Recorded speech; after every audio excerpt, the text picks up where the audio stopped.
Masyarakat majmuk Malaysia ni kan, bila mana kita nak dengar dia bersatu hatilah. Dia tak banyak. Yang paling ketara bila ada sukan, itu bersatu hati. Apa yang satu lagi yang ada persamaan yang sangat-sangat sama, yang sangat-sangat accurate, tepat. Apa dia? Bila timbul hari perayaan, maka masing-masing sangat seronok dan gairah bermain mercun. Okey. Bila kita bermain mercun, itu melambangkan kebahagiaan, keseronokan dan nikmat. Sebahagian juga adalah unsur-unsur keagamaan di situ. Okey, fair enough. Apabila kita bermain mercun, kita terlupa untuk memikirkan apakah orang lain juga seronok mendengarnya. Khasnya apabila timbul waktu mereka untuk rehat. Rehat itu logik. Jam 12 malam itu adalah waktu tidur. Tetapi pada waktu itulah mercun ini dinyalakan dan proses perayaan, keseronokan, kegairahan ini berlangsung sehingga jam 3 sampai 4 pagi. Bermakna orang-orang yang tidak merayakan harus sama-sama dipaksa mendengar betapa sedap dan seronoknya bunyi mercun yang berdentam-dentum macam gegak gempita, macam war zone, sedang ada peperangan yang berlaku.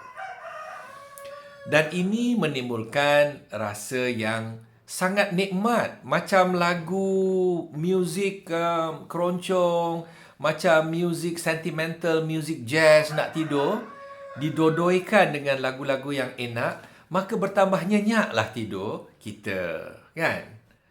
Saya nak bertanya kepada orang-orang yang seronok bermain di tengah-tengah malam apabila orang diganggu ini, saya nak tanya mereka, jika mereka nak tidur lelap, tiba-tiba ada orang bakar mercun di tepi telinga mereka, bukan pada waktu perayaan lah kan, apa rasa mereka? Apakah mereka juga seronok dan rasa sangat gairah, bangga dan terharu dengan nikmat bunyi mercun yang mereka dengar tu? Ini kita harus fikirkan bersama. Kerana setiap satu perkara yang kita ingin lakukan untuk diri kita, kita harus letakkan diri kita di tempat orang itu, di tempat orang lain yang menerima. Kalau kita menjadi mereka, apakah kita seronok untuk menikmatinya? Saya sebenarnya sedih dengan gaya mutu keunggulan masyarakat yang seronok untuk membakar duit ini. Ia adalah lambang kesombongan sebenarnya kalau buat saya. Kerana apa? Bila kita mencari nafkah begitu susah, kita bakar dalam masa 10 minit. Mungkin beratus ribuan ringgit yang kita bakar. Hanya semata-mata untuk membawa satu kenikmatan. Kenikmatan, klimaks yang sekejap saja. Jadi bukan setakat membakar uang, risiko kebakaran, kita dah tengok kan? Bagaimana beberapa rumah terbakar akibat bermain mercun. Dan dia mengganggu orang lain. Jadi dunia ini adalah dunia bersama, bukan milik leluhur anda sendiri. Ini adalah milik bersama. Milik orang yang juga memerlukan privasi, sama seperti anda juga.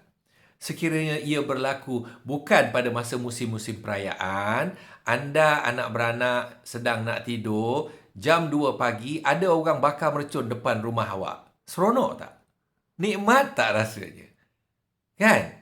Jadi sebelum kita melakukan tu, kita fikirkan bagaimana orang lain merasakannya. Apa rasanya diperlakukan begitu? Percaya tak sahabat, di Vietnam, negara komunis, membakar mercun itu dilarang sama sekali. Itu adalah negara komunis. Dilarang bermakna siapa yang membakar mercun di musim perayaan ditangkap.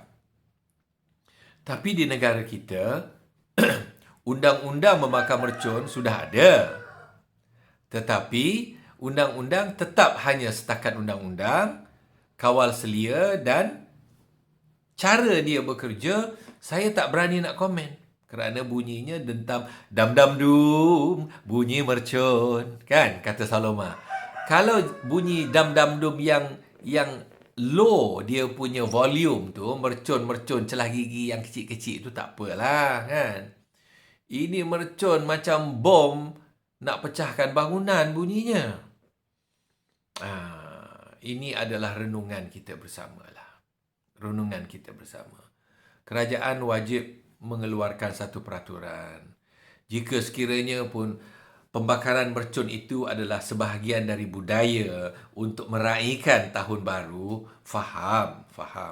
Tapi adalah limitationnya, adalah juga sedikit hati budinya. Kalau nak bakar daripada jam 12 tengah malam kerana ada pertukaran tahun, okay, well enough. Jam 12 sampai jam 12.30, setengah jam, tak cukup ke nak bermain? Kan? Letakkan garis panduan itu. Bukan sampai pukul 3-4 pagi.